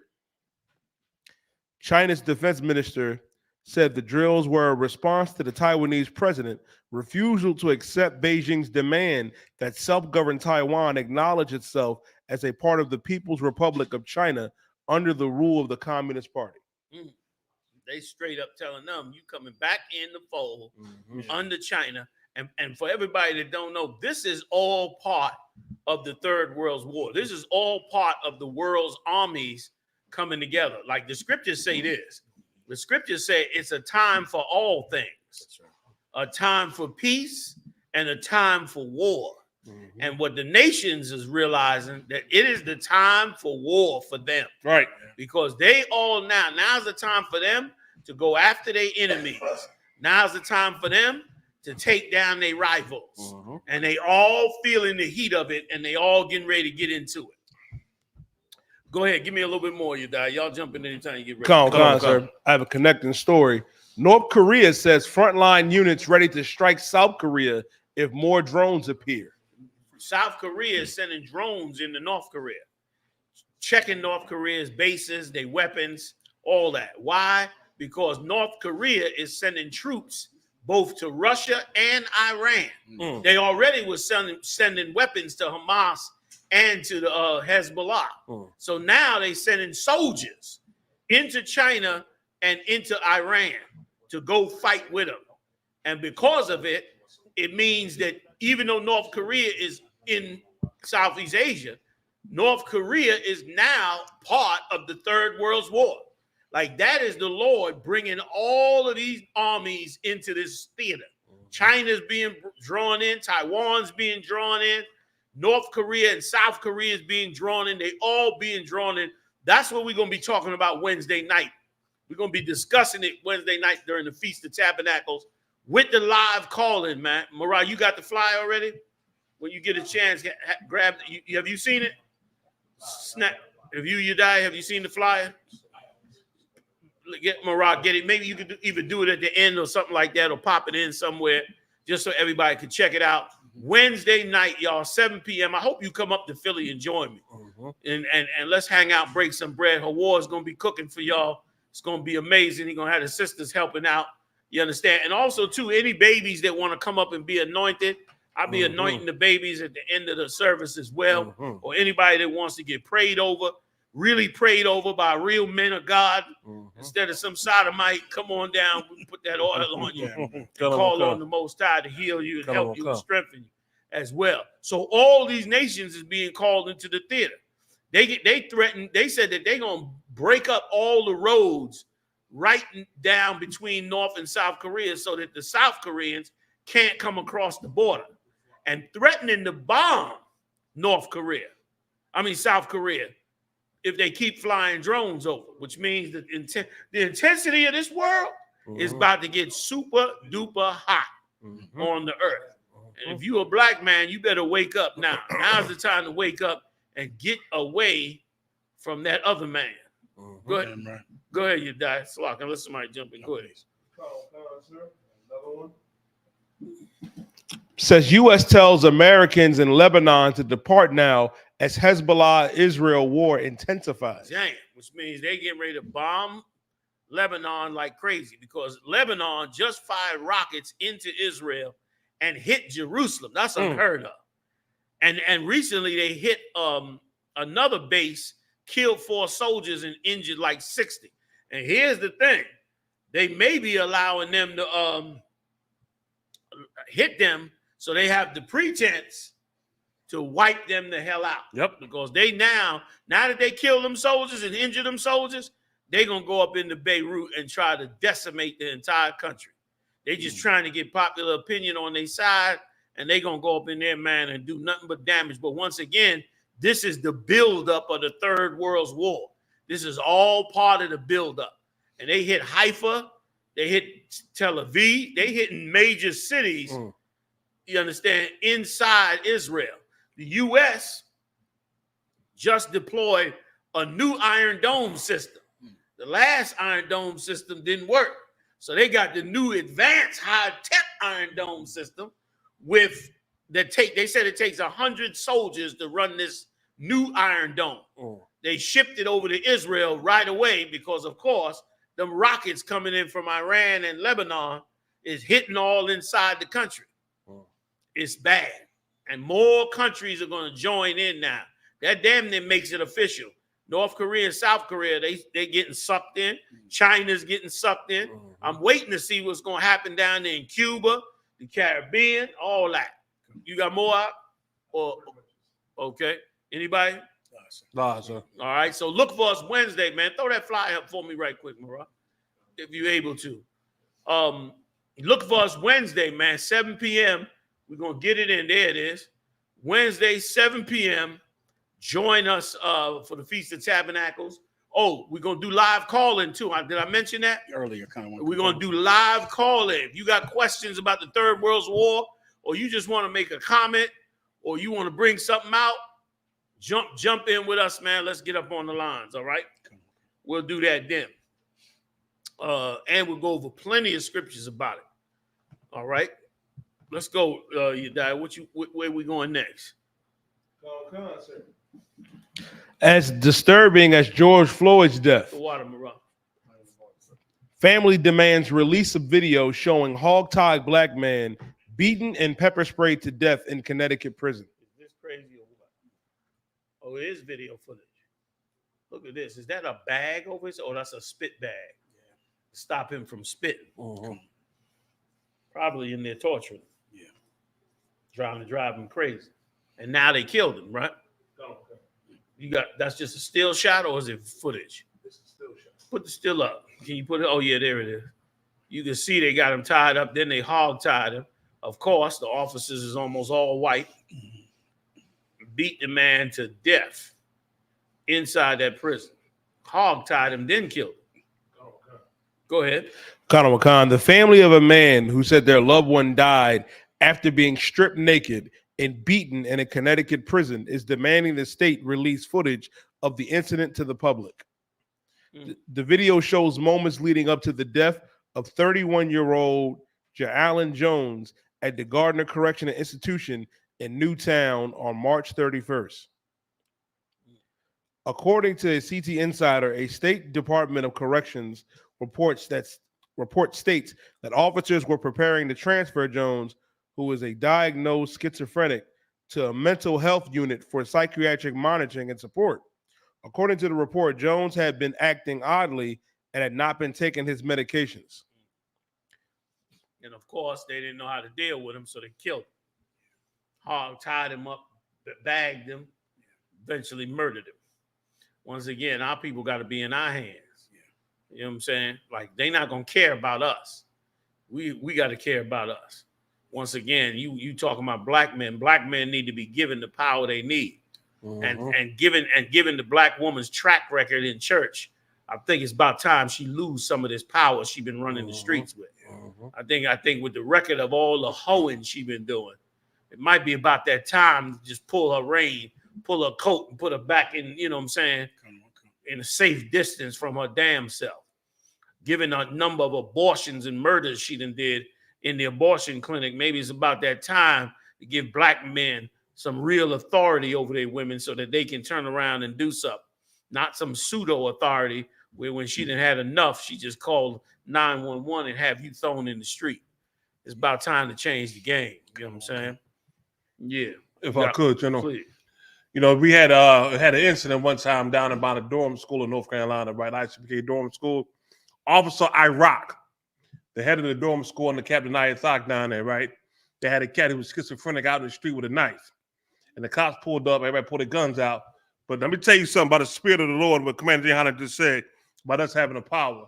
Officer Iraq stood in front of the cops, told him, I'm going to deal with him, turned back to the brother who was having a schizophrenic attack, talked him down to put the knife down to where this man left out of there with his life still intact, good to go. He got services and got help he needed, and life was not lost. That's right. Now, that's something that did happen. You understand? Under the Spirit and power of the Lord and I.S.U.P.K. Like how you said, so we need this power in this earth to deal with these things in our own people, man. Listen, and it's more of us than the cops. Damn right, give it up. It's more than us. It's more than us than the cops anyway. It's way more of us. So putting us in the right spirit, we'll do a better job than the cops. Because there'll be so much of us walking in righteousness that you won't need no cops. We keep the whole zone in order. Like the cops is only really there to come after the action that went down in many cases. Not, of course, in this case. You understand? Give back what you stole. You got it right. When they put that spit bag, or when you spit at them cops in prison and they put that bag over you, you can't hardly see with that bag over your face. So if you handcuffed, I mean, that's a horrible experience. You in jail, you handcuffed, and they put the bag over, you can't hardly see. You panic. You're gonna panic. And of course, if you get out of order, they're gonna try to split your head open, and you don't know where it's coming from because you could barely see him with the bag over your head. But he obviously has schizophrenic, and they didn't know how to deal with him, and they ain't equipped to deal with him, and they don't care about dealing with him. Just another headache on they watch for them for that 8 or 12 hours that they got that prison in place. Man, go ahead. If I could, go sir. ahead. And sir, if I could, too many times in America, if you're Black and Hispanic, having a mental disorder is a death penalty offense. Yes, You're going to die because you have schizophrenia. And this happens all the time. Yes, it does. And I try to think about it because the police involved in the situations where they interact with people with mental disorders, the police, their life is not in danger. This person doesn't have a gun or a knife. This person has a mental disorder, and they're going to die because they have a mental disorder. And the only thing I could think of it is like killing a raccoon with rabies. I try to think about, like, in what situation where if I have schizophrenia, if I have a mental disorder, would I die because of it? Would I die not because I have a gun or a knife, but because I'm flailing my arms and screaming? Or screaming, I want my mommy, I want my mommy, which are some stories we've covered in here, which I hate to even talk about. But somebody is just screaming, I want my mommy, I want my mommy, and they get killed. Like they're receiving a death penalty because they have a mental disorder. Maybe we're rabid raccoons. Like maybe we're like, damn it, hold up, sir. A raccoon with rabies, he could bite you and give you rabies. So you kill him. Yeah, so you kill him. So I guess we're worse than raccoons then, because you can't catch schizophrenia. Right. He's not going to bite you and give you schizophrenia. A raccoon you would shoot because he might give you rabies. Right. They kill us and we can't give them our disease. That's right. So we're worse than a dog with rabies, than a cat with rabies. We're worse here. And the Most High God that sits in heaven, he is the only one that would care about people that otherwise they'd be considered someone who should die because they're sick. Right. That's right. So like you, sir. No, give it up. You're right. And let me tell you something else too. That we don't realize how much these people hate us. Like we should be measuring our love from America based on how law enforcement deals with us, because they have the power to harm us, and by their harm is the measure of how much we're loved. And they ain't harming nobody else but us, which is telling you what's going on. Like the last thing, even the Lord, even YAHUSHUA said this through the brothers. He said, if a man, what's the one I'm talking about where he said, if he bring you to justice, agree it while thou art in the way. Give me that scripture. You know that, right? Let me tell you something, and let me tell you something. And this is an order. This is an order for every brother in this school. You cannot be yourself when you encounter a cop. Right. You encounter a cop, you better respond the way I tell you to respond. Even if you right, even if you just, even no matter what, You stand down because I ordered you to stand down. That's right.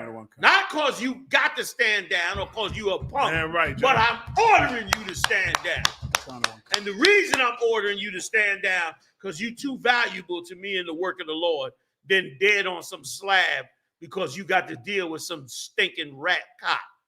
Whatever he asks him for, whatever gonna make peace to get you up out of there, your orders is to do that. Because you got to make it back to this camp so that we can go on and do the work of the Lord. Even though you want to step to him, you don't want to back down to him, you do it anyway. Because that's the only way I get you back. And we'll deal with him in court or what some other way. Because you got to be here for the work of the Lord. But what they want to do is to wipe you out. Here's what Christ said, the king. Go ahead out. Come, Matthew chapter 5 and verse 25.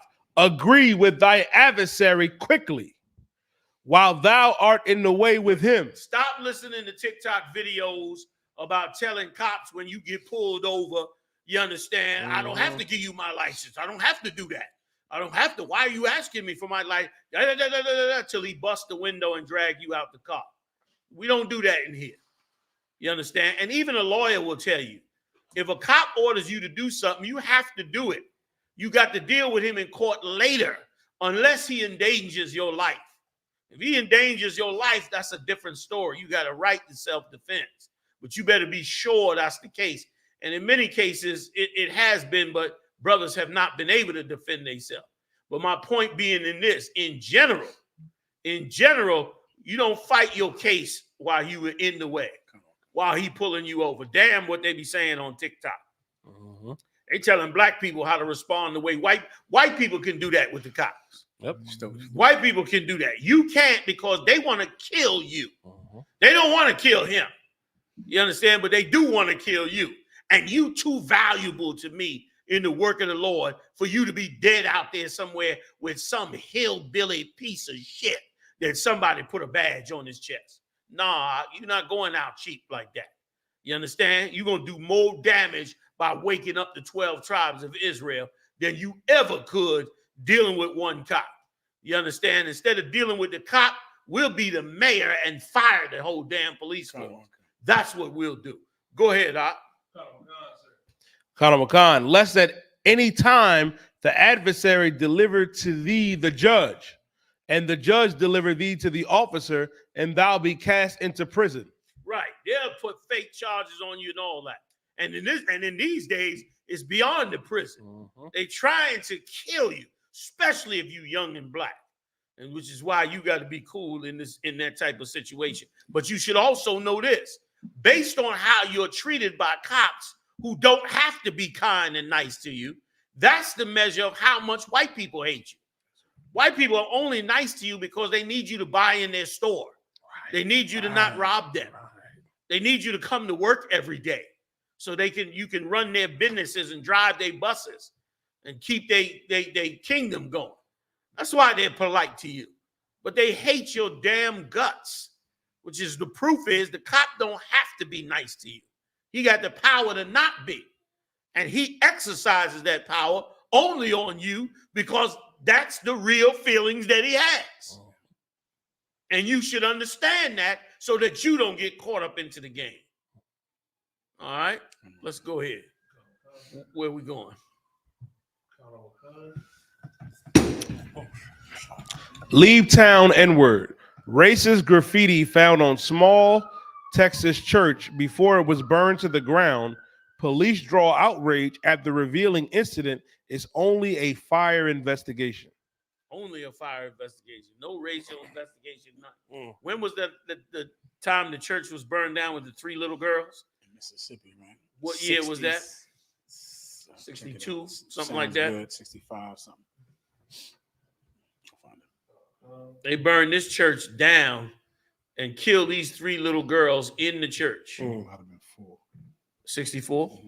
4 little girls. 4 little girls. Damn, I thought it was 3. Me too. You know what I mean? 63? No. 1963. We're in 2024. That was 1963. We are now in 2024, And these Edomites are still burning down our churches. They wrote on the church, niggas get out. Go ahead, read the article, Salaki. Wakan, sir. Authorities in Paris, Texas are investigating a suspicious fire last week that destroyed a black church, which reportedly had been spray painted with racial slurs before it went up in flames. Remember, Dylan Roof went up in that church and did God knows what to those people in that church. Yep. He did God knows what to them and killed them up in that church. Like, you can go to church with the same religion as your slave master and he still hates you, man. And this is something that black people have not learned from being in slavery. What you don't understand is that there are some people who will never love you, who will never join you, who will never be at peace with you, who will never teach their children to be at peace with you. And you have got to recognize that so that you could stand up for yourself and help yourself in the condition that you are in. Because these people hate our guts. And the society is built where they feel no repercussion for what they do to you. And brother, that's a bad, bad, horrible thing. And you better get away from it as soon as you can. Give me more in there. Is there more in there? You died? Can I say something on that, General? Get down. You died. Give me the scripture where it says, this is not your rest. I think it's in the book of Micah. Because you got to understand something. Y'all getting comfortable in here like this is a place for you. It's not for you. You're getting comfortable in the Christian church like it's for you. It's not for you. And they let you know that. You got a scripture, brother? This is what the Lord said. Go ahead. Sir. Micah chapter 2 and verse 10. Go ahead. Arise ye and depart. The Lord has said arise and depart. Why is he saying that, man? He's saying arise. Meaning stand up on your feet and take your spirit out of this place. Take your love out of this place, man. Depart. Meaning we ain't got to leave here because Christ will come to chariots and take us out of here. But you can depart by taking your spirit out of here. Take your love for what they say love. Their philosophy and doctrine. Depart out of that. Go ahead. Sir. For this is not your rest. It's not your what? Rest. Not the place to get comfortable, man. You got to understand that. Like, how many more years do we got to sit up here and try to placate to be down and be down, and they keep doing things to show they ain't really down with you? Me in 2024, election time, and guess what they do? They burn the church and say, nigga, go home. Burned it down. 2024. Dylan Roof went up in the church, sat there, talked with him and everything, murdered everybody in there. You understand? With all this going on, sir. And before they can get the indictment in, them church niggas said, we forgive them. Ain't that something? Why stop killing your dumb ass? Yeah. Salaki Haas. Come on. Now, you're right, General. You're right. But the Lord is telling y'all, man, to come out of her. The time to depart from him, to take your spirit out of this place. Arise. Stand on your feet, man. What's the point of coming to the I.S.U.P.K? To learn you're an Israelite. To learn who your forefathers are. To learn the law, statutes, and commandments, man. To learn how to trust these nations. That's the point. To do the things the Most High say do. That's the point. Come out here, Rob. When you got to rise, you got to stand up on your feet, man. And now realize what the Lord is giving you to do as a people, man. As his chosen people. Stop following what they say follow and doing what they say do. Arise, man. Stand on your feet, man. Acknowledge that you are part of these 12 tribes of the nation of Israel. Acknowledge that your history and your heritage. And then when you do that, like I did Muhammad say, it's rules to it. It's laws to it. You understand how to be an Israelite and how to live your life. You understand me? That's what the Lord is asking you to do now. If I could, Obed Israel, please do not go to any police officer and tell him you're a sovereign citizen. Please don't do that, because I'm going to be mad as hell when you get back here. I might take my belt off and beat you like you my child. Do not go tell them you are not a sovereign citizen. You are a slave, whether you know it or not. And let me tell you the root of that sovereign citizenship. First of all, it comes from white people who's constantly trying to be independent from their own government because they know their own government is monsters. One thing about Americans is they just like their forefathers.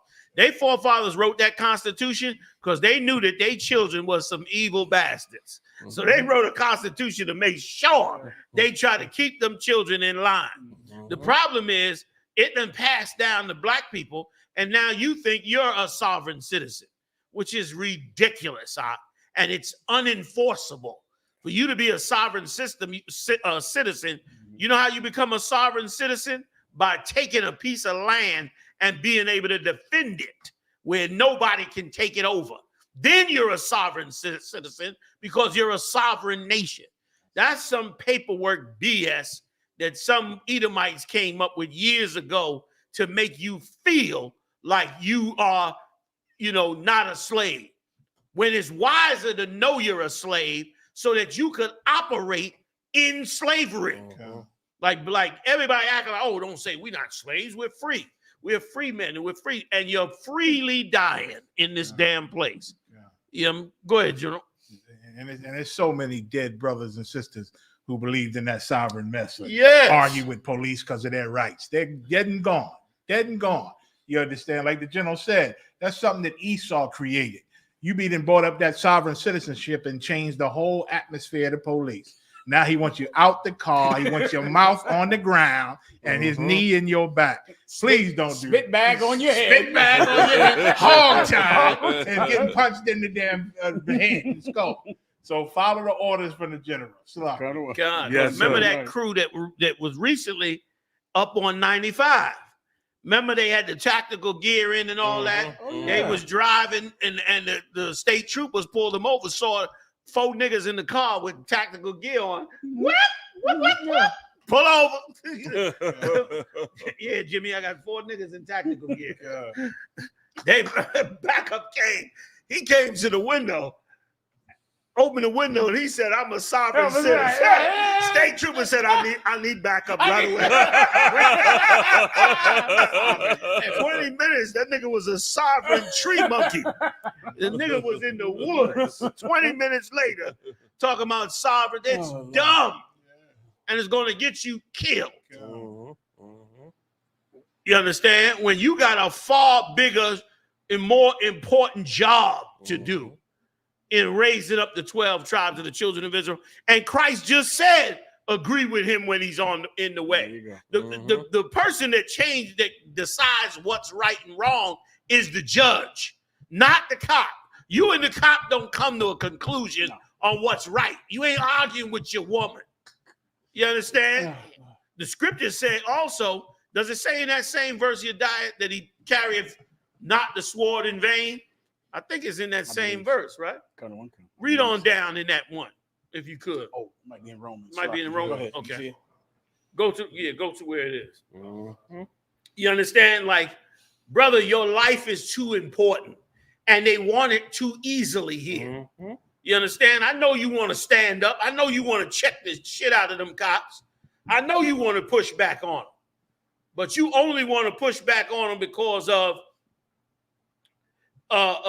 you only want to push back on them out because you feeling the pressure of them, and you haven't felt the wrath of them. You understand? If you felt the wrath of them cops, you would realize it's not worth it. You can fight them in court. You can sue them in court. Once again, if they're not taking your life, then you're better off just battling them in court. And most of the time, you'll win in court. But you sit up there trying to argue with this hillbilly on the side of the road who's scared to death of you anyway. He's watching you every Sunday on the football field. He's scared to death of you. He's watching you run 100 yards up and down the field all day. He's scared the hell out the death of you. So why are you going to try to take him on out there if you don't have to? You understand? And yes, there's laws. You must show your ID. Talk about, I don't have to show no license. I'm a sovereign citizen. It's ridiculous. Sir, Captain Malquad just texted me and said this is happening in Prairie, Texas, the same city that his grandmother's brothers were lynched in. Damn. You remember that situation? I remember that situation. That's in all the Black history books. Damn. This same story happened in that city. In that same city. My God, how many years ago was that? Wow. And it's still happening. It's still happening in that town. Come. Boy, oh boy. They're going to catch it too. Yeah. Watch. They coming by the hand of the Most High. Go ahead, Marah. Salaki, sir, if I may, they burnt that damn church down or whatever they burnt down, and they ain't asked if they were sovereign citizens. They burnt that damn thing down. It was sovereign brimstone. What the hell that was? You right. Yeah, man. Right. Obed, I think you're making a mistake. Yeah, you don't have a confrontation with the police, but yeah, this is over your head. See, you simple, brother. You know what I mean? You right. You should never talk to me about it ever again. Because you too stupid to understand what I'm talking about. But the Lord is great and high in heaven. And the next time you get pulled over, just let them know you're a sovereign citizen, since that's what you want to do. And the Lord will give you the lesson of Sonny Carson. Sonny Carson thought he could talk shit too anytime he wanted. And they gave him a whooping out his ass out. And here's why I'm talking about it. There's a reason to get your ass whooped. But it's not because you're trying to be a sovereign citizen. That's a dumb reason to get your ass whooped. You should get your ass whooped because you're trying to deliver your brother. You understand? Get your ass whooped for that. But don't get your ass whooped because you want to tell a white man you're a sovereign citizen and deny the laws of the land where you have to give up your ID. You have to tell him who you are. You have to obey his orders on the street. That's not a reason to get your ass whooped for me. Maybe for you it is. Maybe you get something out of it, but I would never let my soldiers go and get their ass whooped because they want to decide they're a sovereign citizen. And it's stupid. Look up the word sovereign. Let's just look up the word sovereign right quick. And let's see what it means to be sovereign. And let's see if this applies to you. Because if it don't apply to you, it's the dumbest thing in the face of the green earth. Go ahead. If I could, General, I did that job for a minute, right? And we stopped Right, at Cat. We stopped at Cat one time. He said he was a sovereign citizen. I looked at him, and he was saying, "I gotta show you my ID." Now the whole time he waved his ID in front of our face, and I stood and looked at him. I'm a sovereign. I said, "You know what, man? Give me your ID." He looked at me and said, "I ain't giving you nothing." I snatched out his hand, and he looked at me. I just stared at him, and I said, "Brother, if you even act like you want to do something, if you even flinch one more time, I'm gonna put you on this dirt and this ground right now." You understand me? I said, if you even act like that, that's it right there. I said, now you won't stand here until I run your name. He ran his name. He came back clear. I said, have a good day. He walked away. Like, you know what I'm saying? Like, that's the stupidity of that shit. Go ahead, Mike. How many cops you know got in trouble for breaking your sovereign rights? I like to hear their names. If I could, sir. If I could just help Obed Israel out with a psychological analysis of him. Come on with it. Some people just have a problem with authority. Yep. That's all it is. Yep. And the evidence of it is Commanding General YAHANNA is not a cop. Yeah. He told you not to do it. Right. Yeah. So if either you just don't want anybody to tell you what to do, and you're calling it, I'm a sovereign citizen, but really, you just don't want to be told what to do by anybody. You have a problem with authority. That's it. Or you listen to Commanding General YAHANNA because he's not a cop. Right. That's right. And he told you what to do. That's right. So either you obey him and you don't obey the cop, he'll obey you. Right. Yep. Or you're really just a brother who has a problem with authority figures. Yep. That type of brother is not getting protected by anything. No, he's simple as he could be. Definition of sovereign. Come, sir. Sovereign. A supreme ruler. A what? A supreme ruler. A what? A supreme ruler, especially a monarch. Definition 2. Possessing supreme or ultimate power. I don't know what you mean when you say you're a sovereign citizen and you handcuffed face down on the concrete. I don't get, that's not that. Yeah, no. It's just ridiculous. So that's it. Where are we going from there? Come again? The burning. Yeah. And General, can I say one last thing, sir? Come on. They hollering about sovereign citizenship, right? While we still getting stuff burned down in 2024.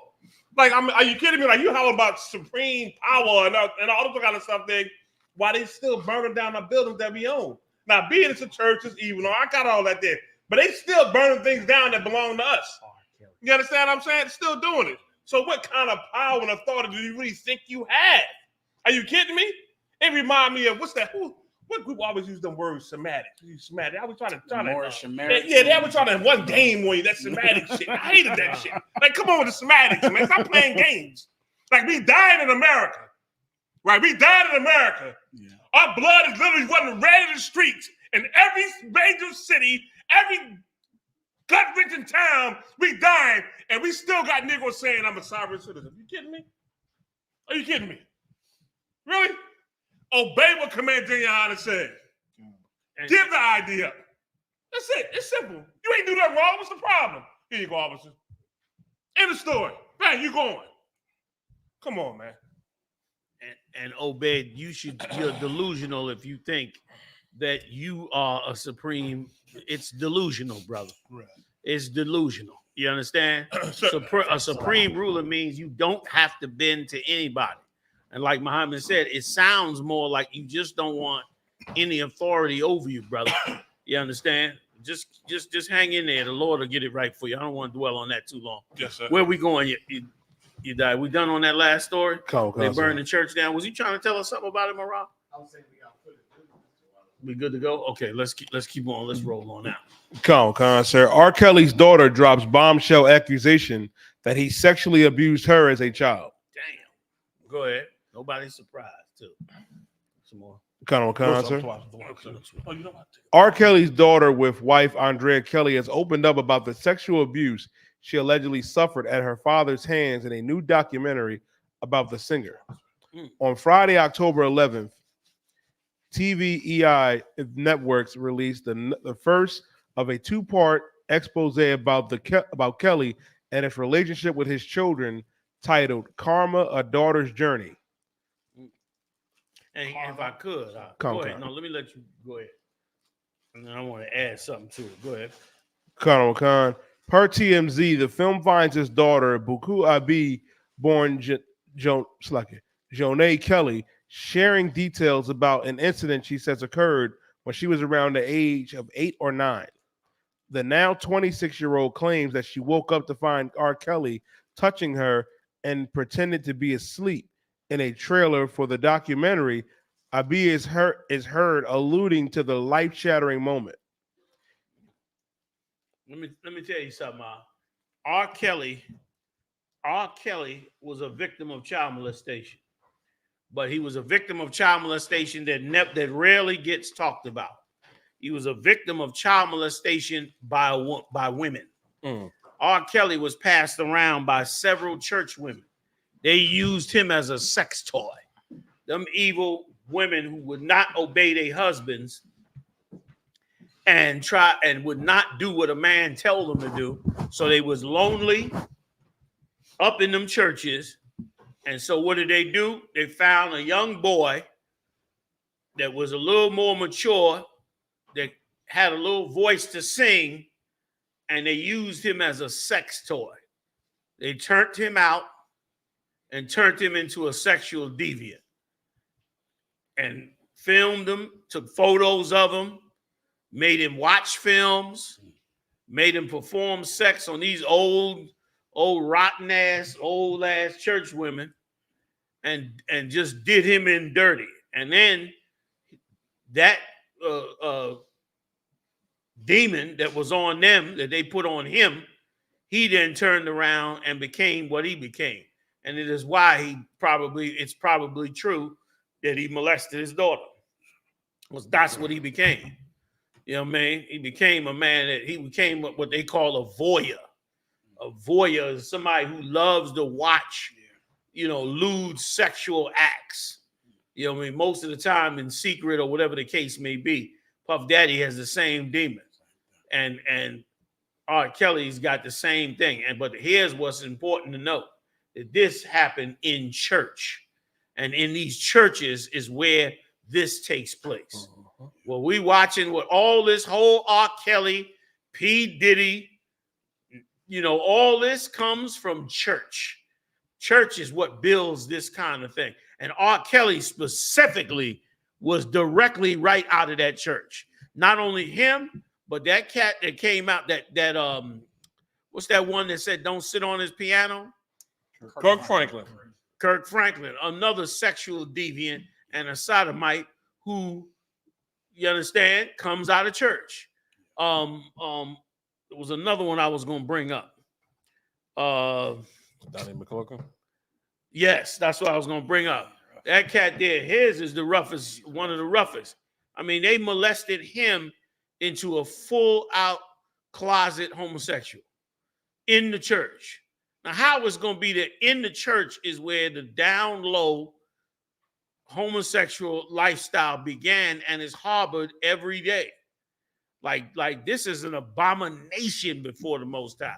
They literally in church took the young boys and men and turned them out and made them sodomites, made them sexual deviants with women. And these are only the ones that are caught.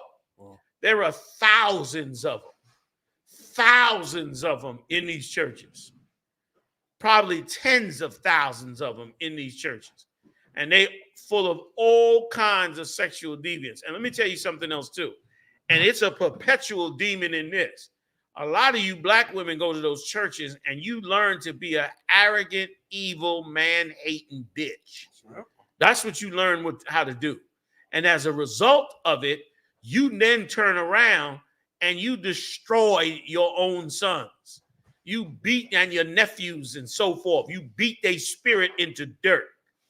You check every word or every act of aggression. If they show a little bit of aggression, a little bit of masculinity, you ready to tear the soul out of them. And then they grow up, and then some homosexual in the church, on some retreat molest them.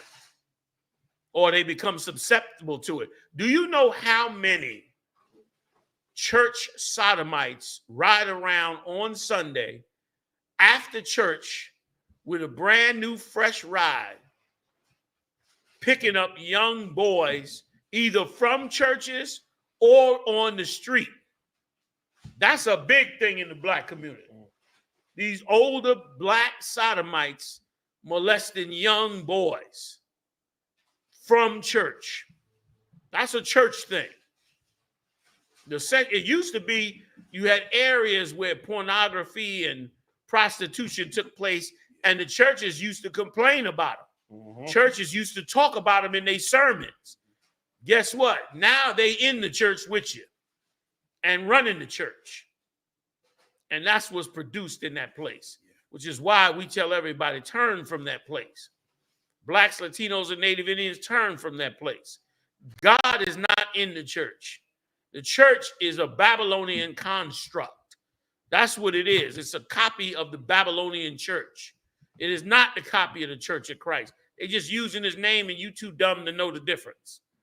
Like, all they got to do is gas you up with using the name of Jesus, and you believe it when they don't teach nothing about Christ. Right. Everything they say in the scriptures is wrong. Right. Every song they sing come out of a hymn book. Right. They don't even sing the Psalms that's in the Bible. Right. They ain't messing with the Bible. They got it's a different religion. Right. They just call it Christianity to fool you because that's their way of making it look righteous and pious, but it's demonic. Look at the people it produces. It produces wicked women, evil, selfish, greedy women. You understand? It produces the most hateful women towards black men. Yep. I mean, they play a psychological game on them black women in that church. Where you go to that church for 6 months, a year, you come out, you can't stand the ground a black man walks on. It teaches them to hate their husbands at home. And not just the immediate Christian church, but many of the denominations of Christianity. Seventh-day Adventists, Jehovah's Witness, Pentecostal, Baptist, Methodist, Episcopalian. All of them churches, man, producing the same disgusting, vile thing, which is a spirit to hate a man. And here's the amazing part. The man is who God is dealing with. The church gets rid of the man so that God ain't in the church and instead brings in a homosexual man with the spirit of Satan. And you dumb black women, you sit up there and you are subject to that man and to that order. And you wonder why our kids are shooting up the streets on drugs, won't go to school, hate to hold a job, hate everything. That's why. And nobody will tell you a dumb ass it. Nobody wants to tell you what I'll tell you. It's an abomination these churches are. Come on with it, you die. Is that it on that? We got time. Oh, we over the time. Damn. You done ran out of time on this, man. Throw that flyer up for me one more time, Mariah. Join me this Wednesday, All right. For the Feast of Tabernacles, I'm gonna be taking live calls, man. Join me online or come on down to the school and come hang out with us. Heavy hitters in the building with me. Give it up, General Muhammad, General Mike Collins, General Haja Young, Officer Marah, Officer Yadiah, Officer Ibar, Officer Matumya in the building, holding us down like they do every week. This is the I.S.U.P.K. I'm Commander General Yahanna. I'll see you next time live on the U.P.K. Pay your tithes. That's right. Support this truth. Shalom.